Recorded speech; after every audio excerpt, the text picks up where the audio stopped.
Samuel James Rice (September 26, 1985 to September 11, 1995) was a child who was abducted, raped and killed by Juan Carlos Chavez in Redland, Florida, United States. On Wednesday, February 12, 2014, Chavez was executed at Florida State Prison in North Florida. Juan Carlos Chavez (March 16, 1967 to February 12, 2014) was convicted of, and ultimately confessed to, Rice's murder. On September 11, 1995, 15 days before his 10th birthday, 9-year-old Rice was riding the bus from school. He was dropped off, along with 10 classmates, and had to walk less than a block to his home. According to his confession, Chavez blocked Rice's path with his pickup truck and forced him at gunpoint into the truck. Chavez took Rice to his trailer where he raped him.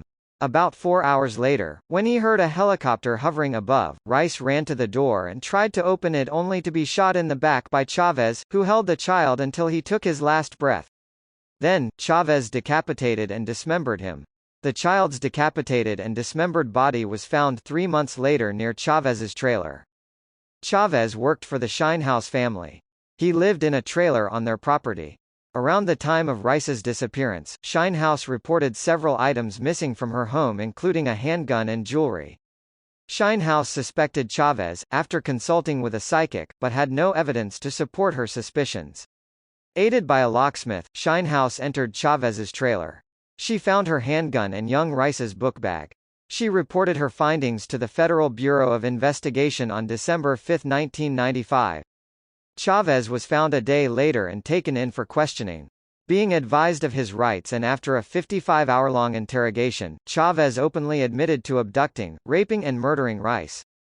Chavez also led police to the boy's body, which was dismembered and hidden in cement in 3 plastic planters. In the fall of 1998, Juan Carlos Chavez was convicted of kidnapping, sexual battery, and capital murder. He was sentenced to death. The Florida Supreme Court affirmed his conviction and sentence on November 21, 2002. In July 2004, Chavez filed a motion for post-conviction relief, alleging ineffective assistance of counsel. The motion was amended in May 2005, and was heard in Miami-Dade Circuit Court on January 9, 2007. The Circuit Court judge denied the motion on March 8, 2007. On May 23, 2007, Chavez appealed the denial to the Florida Supreme Court, filing a petition for habeas corpus at the same time. The court affirmed the Circuit Court's order and denied the petition on June 25, 2009.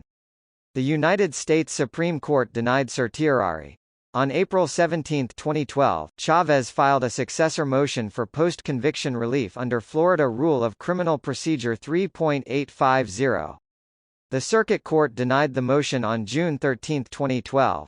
On July 20, 2012, Chavez appealed the denial to the Florida Supreme Court, which affirmed the denial on October 11, 2013. On January 2, 2014, Florida Governor Rick Scott signed Chavez's death warrant. Chavez, age 46, was executed by lethal injection on February 12, 2014, at 8:17 p.m. at the Florida State Prison in Stark, just over a month before his 47th birthday.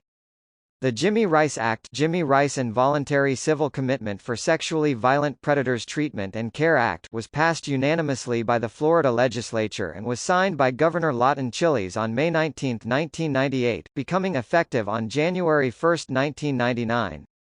The act calls for inmates with sex offense histories to be reviewed by the Florida Department of Corrections, the Florida Department of Children and Families (DCF), and state attorneys to determine the level of risk for re-offense. Upon release from incarceration, these inmates may be subject to civil proceedings and commitment to a secure facility for treatment. That treatment center, located in Arcadia, was criticized because treatment is lacking less than 5 hours per week, it lacks security, several incidents of murder on site, riots requiring hundreds of officers to quell, there is no method of restoring civil liberties, the program has no release stage, being underfunded, understaffed and located in an old condemned correctional facility. Citation needed. After running the center for 7 years, Liberty Healthcare was released by the state as the vendor, and GeoCorp was retained. Unfortunately, many of the issues regarding step-down programs, community placement or aftercare remain unresolved after nearly 10 years.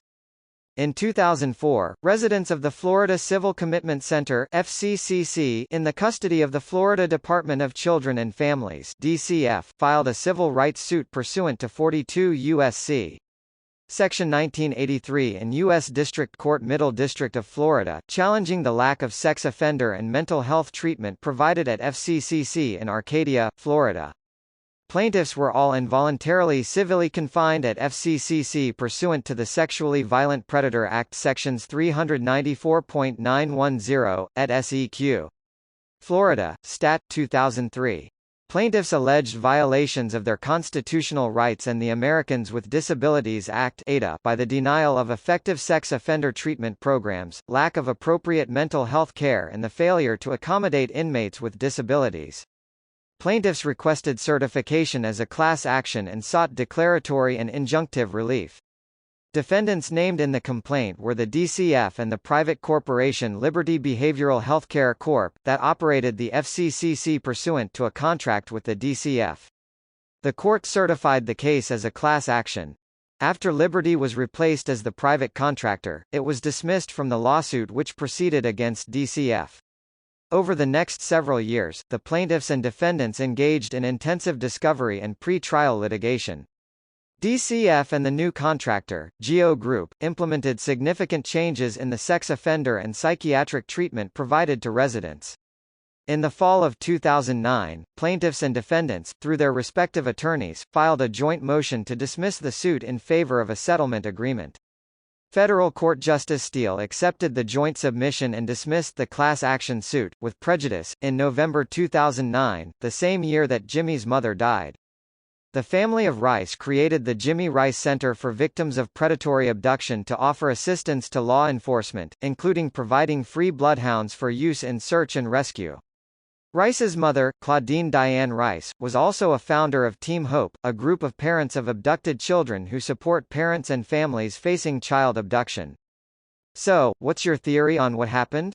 Share your thoughts in the comments below. If you enjoyed this, please give it a thumbs up and subscribe.